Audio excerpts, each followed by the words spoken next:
Another accused in the Rajkot fire incident has been arrested. Bansaganta LCB police and Rajkot police have caught one of the accused whose name has been identified as Dhaval Thakkar. He had fled after the fire from the TRP gaming zone that had led to the loss of 28 people, including children.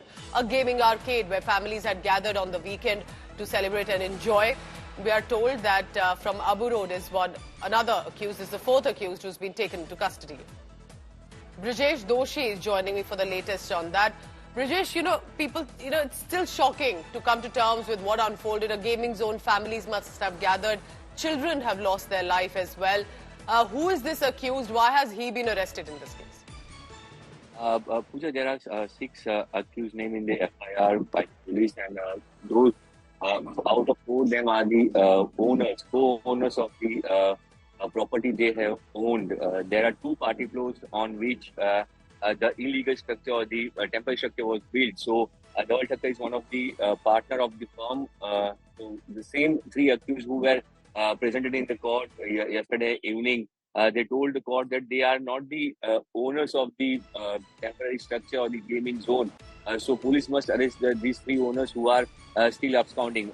In the late night, police arrested one of them, Dhaval Thakkar, from the Banaskantha district as well. So still 2 owners are absconding from there, and 3 accused are absconding as per the FIR. Because police has arrested one person extra, the Nitin Jain, manager of the gaming zone, whose name is not in the FIR. He was arrested earlier. So total, as per the FIR, 3 accused are still, 2 accused are 3 accused are still absconding as per the FIR.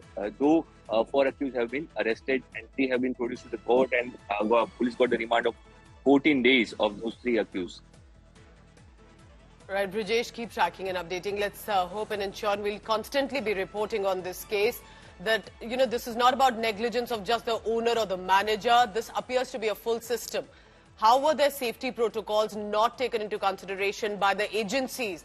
All those that are supposed to be involved and ensuring to safeguard lives, what were they doing? Why do we have to wake up only after deaths in these cases? Imagine the grief of the families who've lost their loved ones, especially children.